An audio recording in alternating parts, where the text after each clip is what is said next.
লাখ লাখ টাকা লোন হয়েছে, আমরা কি করব? আমার স্বামী দিনে রাতে শুধু সে ফাঁসি দিতে যাচ্ছে, বিষ খেতে যাচ্ছে, আমরা আটকে রাখছি, আমরা কি করবো? রাতে দিনে রাতে চব্বজোকার অশান্তি, তারপরে খাওয়া দাওয়া সবই বন্ধ, কি করব আমরা? শুভেন্দুবাবুর কাছে একটাই আর্জি, গরু যখন বেচতে দেবেন না, কি বিষ কেনারও পয়সা নেই, দড়ি কেনারও পয়সা নেই, আপনি যদি পারেন দড়ি না হয়তো আপাতত বিষ কিনে আমাদেরকে দেন, ছেলে পুলে গরু বাজে সবাইকে মরে যাবো, ব্যাস আর কোনো থাকবে না কোনো অসুবিধা যে গরু বেচা যাবে না, কাটা যাবে না। এখন এই করে আমি অতকবো পারি রুগী, আমি কি করো কি করে কারবার ছাড়াও তো ছেলেটা করেনি, কোনো করতে করতে পারে না ছেলে আপনারা উদ্ধার করে দিন। কি করো আমরা নবান্নে যাব, নবান্নে গিয়ে গরুগুলো বেঁধে দিয়ে আসবো, আমাদের স্বামীদের কি হবে? গলায় দড়ি দিবে না বিষ খাবে? এটা কি ঠিক করছেন উনি? হিন্দু মুসলিমে যে এভাবে বিভেদ করবে বা আমাদের গরু বাছুরগুলো না বিক্রি করলে আমাদেরকে যে মরতে হবে, আমরা এর আগে ভাবতে পারিনি। আপনি ভাতে না মেরে অন্তত হাতে না মেরে যে ভাতে মারতেছেন এখন, আমরা এখন বুঝতে পারছি। আমাদের এই গরুটাকে নিয়েই আমাদের সমস্ত কিছু, এই গরু দেখেই আমরা লোকের কাছে মানে দেনা করেছি যে আমাদের এই কুরবানির গরুটা বিক্রি হলে কি হবে, আমরা লোকের দেনা মিটাতে পারবো। এখন যদি শুভেন্দুবাবু যদি বলে গরু কাটা যাবে না, গরু বিক্রি করা যাবে না, তাহলে আমরা দেনাটা মিটাবো কি করে? লোক কি আমার কাছে শুনবে যে না আমার তার কাছে নিচ্ছি মানে তাকে সুদকে সুদ আমাকে আসল করতে হবে? কেন? সে আমাকেও তার লোকের কাছে নিয়েও আমাকে জানাটা আমাকে পয়সাটাই দিয়েছে। তো আমি যদি না এই গরুটা যদি না বেচতে পারলাম, তাহলে আমি লোকের দেনা মিটাবো কী করে? এর থাকতে শুভেন্দুবাবুর কাছে একটাই আর্জি, গরু যখন বেচতে দেবেন না, কি বিষ কেনারও পয়সা নেই, দড়ি কেনারও পয়সা নেই, আপনি যদি পারেন দড়ি না হয়তো আপাতত বিষ কিনে আমাদেরকে দেন, ছেলে পুলে গরু বাজে সবাইকে মরে যাবো, ব্যাস আর কোনো থাকবে না কোনো অসুবিধা যে গরু বেচা যাবে না, কাটা যাবে না। এখন আমার আপদ কি দিচ্ছে যে গরুর বাবা কোথায়, গরুর মা কোথায়, গরুর বয়সটা আমরা কি করে? গরু যেমন আমাদের একটা স্বাভাবিক একটা কথা, বাচ্চা জন্ম নিলে সেই থেকে আমাদের কি জন্ম সার্টিফিকেট তৈরি হয়, তাহলে গরু যবে থেকে জন্ম তবে থেকে আমাদের জন্ম সার্টিফিকেট তৈরি কোথায় যাবো? তাহলে গরুর জন্য হাসপাতাল খুলুন, সেখানে গরুর ডেলিভারি হোক, সেখান থেকে গরুর জন্ম সার্টিফিকেট তৈরি করবো, সেখান থেকে শুভেন্দুবাবুর হাতে তৈরি দেবো যে ধরুন গরুর জন্ম সার্টিফিকেট, ডেথ সার্টিফিকেট সমস্ত কিছু আপনার হাতে তুলে, সেই থেকে আপনি কুরবানি দেবেন কি দেবেন সেটা আপনার ব্যক্তিগত ব্যাপার। 14 বছরের আগে যেমন বলে গরু জবাই করা যাবে না, 14 বছরের আগে, 14 বছরের পর এখন মা, 14 বছরের পর কি করে মাটা এলো? এখন যদি মা হয়ে যায় 14 বছরের পর সে কি করে মা হলো?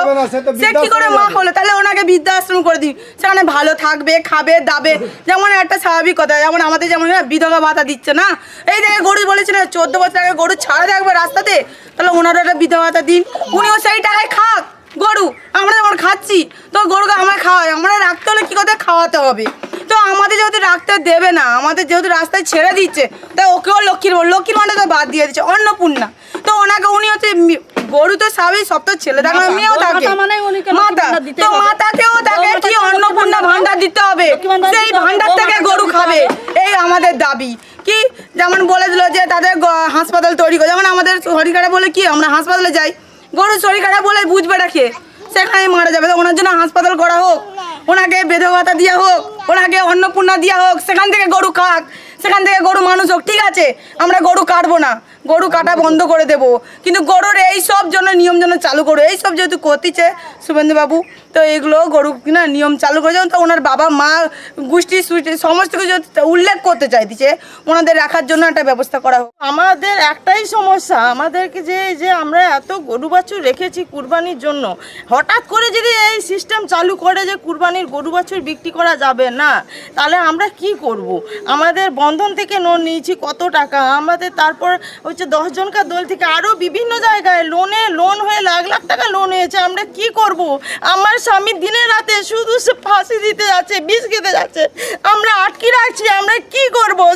রাতে দিনে রাতে চব্বজোকার অশান্তি, তারপরে খাওয়া দাওয়া সবই বন্ধ, কি করব আমরা? আমরা সরকারকে চাইছি, পাল্টাচ্ছি যে সবাই উন্নতির জন্য, সবাই শান্তির জন্য, হিন্দু মুসলমান সবাই শান্তি একভাবে মিলেমিশে থাকার জন্য, কিন্তু এভাবে যদি আলাদা করে দেওয়া হয় যে আমাদের গরু বাছুর বিক্রি করা যাবে নি, তোমাদের গরু বাছুর পালা হবে নি, কুরবানির গরু বাছুর তোমাদেরকে রাখতে হবে, বলছে সরকার যে শুভেন্দুবাবু যে 14 বছর রাখতে হবে, মানুষের গ্যারান্টির জীবনের গ্যারান্টি দিতে পারবে? মানুষের মৃত্যু হাতে হাতে 14 বছর, আজকে কে রাখতে পারবে? আজকে 14 বছর রাখতে যদি আজকে যদি কেউ যদি আমার মালিক তা আমার কিছু হয়ে যায়, আজকে গরু দেখবে কে? তার দায়িত্ব কে নেবে? আজকে সংসারের দায়িত্ব কে নেবে? আজকে সব সময় দিনে রাতে 24 ঘন্টা ফোন করতেছে, দৌড়ে আসতেছে। আর হচ্ছে মানে যারা মানে যাদের কাছে আমরা টাকা নিয়েছি তারা সব সময় আজকে আমার স্বামী এগুলো লুকোচ্ছে, সেগুলো লুকোচ্ছে, ওগুলো লুকোচ্ছে, টাকা দিবার ভয়ে শুনতেছি নি। বলছে আমরা জানিনি যে তোমরা গরু বিক্রি করবে, কি করবে আমরা জানিনি, তোমাদেরকে টাকা দিতে হবে, আমার টাকা দিতেই হবে আমাদেরকে, আমরা কোথা দিয়ে দেবো? এইভাবে যদি মানে আমাদেরকে একটু যদি সুযোগ দিত যে তোমাদের কুরবানি পর্যন্ত গরু বাছুরগুলো যদি বিক্রি হয়ে যেত, তবে আমরা এতটা আশ্বস্ত হতে পারতাম। আজকে গোটা পাড়া মানে কারো চোখে ঘুম নেই, সবাই শুধু সকলের ঘরে কান্না, সকলের ঘরে কান্না। মানুষের ঘরে একটা যদি মরাও মরে যায়, এত মানুষের ঘরে শোক পড়েনি। যা দানি মানুষ মরে গেলে আচ্ছা আমি ধরছি আমার স্বামী মরে গেল, কিন্তু আমি তো থাকবো, আমার ছেলে পুলে থাকবে, তো তাদেরকে কি করে মানুষ করব? আমার স্বামী চলে গেলে আমার ছেলেদেরকে মানুষ করবো কি করে? আমি দানি কি করব? এত গরু বাছুর আমাদের ঘরেই আছে 7টা গরু, তাদেরকে খাওয়াবো কি করে? আমাদের জীবিকা এই গরু ব্যবসা নিয়ে। আমাদের জীবিকা বন্ধ করার আসল কারণ হচ্ছে উনি এসেছেন সরকারে, ওনাকে নিয়ে এসেছি আমরা বিজেপি সরকারকে, তৃণমূল সরকারকে বদলে বিজেপি সরকারকে নিয়ে এসেছি আমরা। এই জন্য কি আনা হয়েছে ওনাকে? বিজেপি সরকারকে আনা হয়েছে এই জন্য, জিতিয়েছি ওনাকে ওই জন্য, জয় শ্রীরাম বলেছি এই জন্য, আমাদের পেটে লাথি মারার জন্য। এটা কি উনি ঠিক করছেন আমাদের জনতার কাছে? এটা তো একদম ঠিক করছেন না উনি। ওনার বিবেক, ওনার বিবেচনা দিয়ে উনি বলে দিচ্ছেন সবাইকে যে আপনারা সরে যান, আপনারা গরু বাছুর নিয়ে সরে যান, রাস্তায় উঠবেন না। এটা ঠিক? এটা কোনো দিনের জন্যই ঠিক না। ঠিক ভুলের বিচার উনি ভুলেই গিয়েছেন। আমরা ওনার সামান্য আমরা পূর্ব মেদিনীপুর জেলায় বাস করি, উনিও এই জেলাতেই বাস করেন। উনি এই জেলারই সিএম হয়েছেন, তা সত্ত্বেও আমাদের জীবিকা, আমাদের পেটে লাথি মারছেন। উনিও একটা ক্যাম্প করুক, যেখানে জনসাধারণের জন্য সব কিছু ব্যবস্থা করছেন, অন্নপূর্ণা ভাণ্ডার দিচ্ছেন, কত কিছু ব্যবস্থা করেছেন, গরুর একটা ভাণ্ডার করুক এসআইয়ের মতো সব কিছু বাদ দিয়ে, আমরা সেখানে গরুগুলো পৌঁছে দেবো। এমন হলে আমরা নবান্নে যাব, নবান্নে গিয়ে গরুগুলো বেঁধে দিয়ে আসবো। আমাদের স্বামীদের কি হবে? গলায় দড়ি দিবে না বিষ খাবে? এটা কি ঠিক করছেন উনি? দিনে রাতে এখানে আমাদের বাচ্চাগুলো মানুষ লালন পালন করে কি করে? করতেছে, আমরা স্বামী আনা হবো? আমাদের সংসারের দায়িত্ব কে নেবে? বলছে কি 14 বছর গরুর বয়স হওয়া চাই, গরুর সার্টিফিকেট চাই। উনি প্রথমে একটা তৈরি করে পাঠান না, উনি করে পাঠান। উনি কি মানে ওনার মা বোন বাড়িতে গরু চাষ কখনো করেননি? তাহলে কোথা থেকে দুধ ছানা খায়? জুতাটা পরেন কোথা থেকে? উনি যে একজন বাঙালি গোমাতা এখন বলছেন কি গোমাতা? 14 বছর পর কি মাতা হবে উনি? তখন কাটা যাবে? তখন কি করে কাটা যাবে? তখন গোমাতা থেকে কি ওনার মাথা হয়ে যাবে?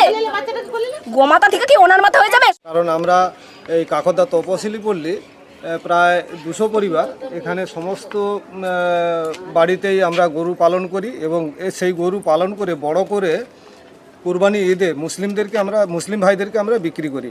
এবং মুসলিম ভাইদের সাথে আমাদের হিন্দুদের যেভাবে সুসম্পর্ক আছে, সেই সম্পর্কটাকে ছিন্ন করার জন্য যে আমরা আগে ভাবতে পারিনি যে এই বিজেপি সরকার এসে আমাদের শুভেন্দুদাকে নিয়ে এলাম, আমরা জয় শ্রীরাম ধ্বনি দিয়ে আমরা যে শুভেন্দুদাকে নিয়ে এলাম, এখন মুখ্যমন্ত্রী করলাম, সেই শুভেন্দুদাই আমাদের গলার পরে যে হিন্দু মুসলিমে যে এভাবে বিভেদ করবে বা আমাদের গরু বাছুরগুলো না বিক্রি করলে আমাদেরকে যে মরতে হবে, আমরা এর আগে ভাবতে পারিনি।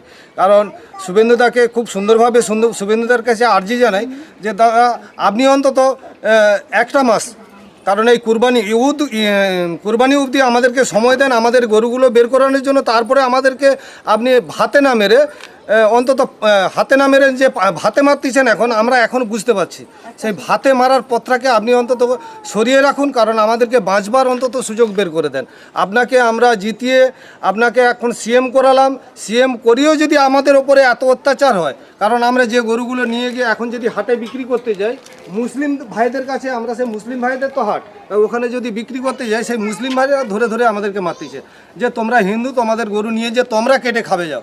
এখন কি আমরা সেটাই করব যে আমাদের ধর্ম চেঞ্জ করতে হবে, যে মুসলিম হতে হবে? তাহলে আপনি বলে দেন যে মুসলিম হতে হবে। কারণ কাউকে যদি একবার কোনো জজ যদি কোনো আসামিকে ফাঁসির অর্ডার দেয়, তাকে অন্তত সময় দেয়।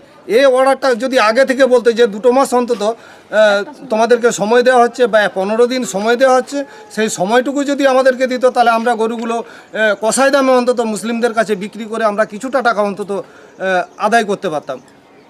নিয়ে আসতে পারতাম। বলেছি কি খাবার টাবার দেবো, এই কদিন আছে কেউ গাও গাছছে না।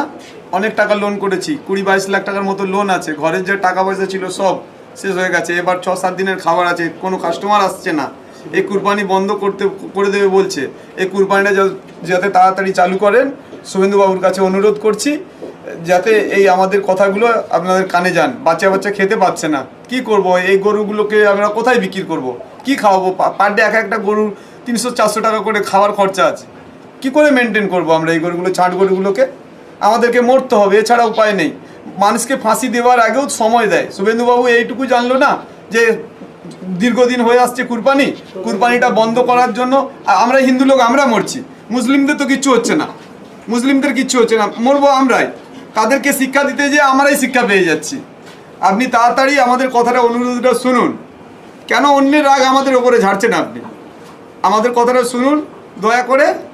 আপনার পায়ে ধরে বলছি, এইদিকে তাকিয়ে বলুন, আপনার পায়ে ধরে বলছি, যাতে আমাদের কথাটা আপনার কানে যায়। তাড়াতাড়ি সুরাহা করুন আমাদের, নালে মরে যেতে হবে। গরুকে কি খাবার দেবো? আমরা কি করব? লোকে ভুসির খাবার, গরুর খাবারের পয়সা চাইতে আসছে। এই সময় ওদের পয়সা পেমেন্ট করার কথা। আমরা কি করে চালাবো এতগুলো গরুকে নিয়ে? 24টা গরুকে নিয়ে আমি কোথায় যাব? আমার 26টা গরুর মধ্যে 2টো গরু হচ্ছে ছোট, ও গরু দেওয়া যাবে না। ও গরু পালিত করতে হবে। আর যেগুলো বড় বড় গরুগুলো আছে ওগুলোকে বেচতে হবে। এবার গরুগুলো বড়ই গরু, এবার বয়সটাকে আমাদের নির্দিষ্ট আমরা জানবো। গরু কি আগে আধার কার্ড হয়েছে? সার্টিফিকেট ওনারা বানাতে পারবে। গরুগুলো বড়, আপনারা দেখুন এসব বড় গরু আছে, এদের বয়সটা তো আমরা নির্দিষ্ট বলতে পারবো না। সবই বড় গরু, 12 মণ আছে, 14 মণ আছে, 20 মণ, 22 মণ অব্দি আছে। আমরা কি করবো এই এত বড় গরুগুলোকে নিয়ে? এই সময় এই বছরের মতো চালু করে দিন, পরবারে আপনি বন্ধ করে দিবেন। কোনো আপনাদের ওপরে আমি রায় আছি যে আমরা বন্ধ করে দেবো। এইগুলো আমরা কি করব? মরে যাবে নালে আমরা না খেয়ে। আমরা এসসি কোটার মানুষ, আমাদের পড়াশুনো কিছুই নেই, আমরা কি করব? গোমাতাটাও 14 বছরের পরে হলে কি গোমাতা হয়ে যায়? গরু কোনোদিনও মানুষ গোমাতা হয় না। বয়ও কি গোমাতা? বয়ল তো এড়ে গরু। গাই নালে গোমাতা আছে, ওকে নাই কুরবানি দিতে পারেন। বলদ গরুগুলোকে তো দেওয়া যাবে, ওই গরুগুলোকেই করবো। এবার আমার বয়স্ক মা বাবা দেখুন, মা বাবা আসো এখানে, এদেরকে নিয়ে কি করবো? বাবা খোঁড়া কি করবো বলো? আপনার বলুন। বাবা খোঁড়া কি করবে? এই এতগুলো মানুষ আমরা কি করে সংসার চালাবো? কি করবে স্যার? আমার ছেলেরা এই করে খায়, আমি অত মানুষ প্যারালাইসিস রোগী, আমি কি করে খাবো? ছেলেরা এই চাই, এই কারবার ছাড়া তো ছেলেরা করেনি। কোনো করতে পারে আমার ছেলে। এইবারের মতন আপনারা উদ্ধার করে দিন। কি করে সংসার চালাবো তারপর বলুন? থেকে আমাদের আর কারবার করবো নি, আমাদের কোনো চাকরি দিতে হবে। জানি ছোটবেলা থেকে আমাদের 3000 টাকা করে সিভিল চাই না আমরা। আমরা 3000 টাকা দরকার নেই। আমরা 3000 টাকা চাই না। এবার তফসিল জাতীয় আমরা কি করে খাবো? আমরা এই করে আমরা কিছুই দরকার নেই। 3000 টাকা হবে? কিছুই দরকার আজকে নেই। শুনো, আমাদের ব্যবসা করে সংসার চলবে। আজকে উনি জিতে যে অবস্থা আমাকে তো করতেছে, জিতে- আমাদেরকে ভালো করো, আমাদেরকে ভালো করে আমাদেরকে ভালো রাখো। ও আরো দরকার লাগে 20 বছর থাকবে। এই যে 4 দিনে 4 অবস্থা করে যে ঘুম কেড়ে সেটাই বানি, দিচ্ছে, মানুষের ঘুম জানো? কেড়ে এই সব নিচ্ছে। লোন করে টাকা